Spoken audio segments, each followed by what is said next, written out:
তো বি মানুষটা ওয়াই দিনে কাজ করে,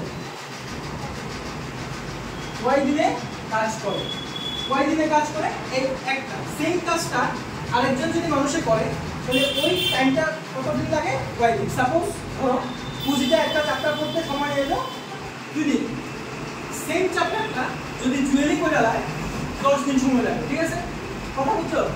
তাইলে এখন দেখো কি তাহলে সে একদিনে কতটুকু করতে পারে, ঠিক তো?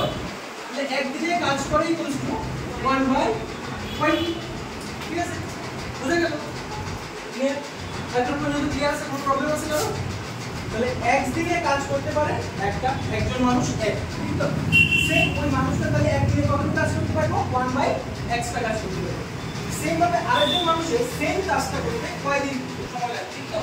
তাহলে আমি ঘুরে যদি লিখি তাহলে দেখো একদিনে মোট কাজের পরিমাণ যেটা, এটা যদি এদিক থেকে ঘুরে লিখি যে এত পরিমাণ কাজ করে ইকুয়ালস টু একদিনে। সুতরাং ওই একটা কাজ সম্পূর্ণ করতে 1/।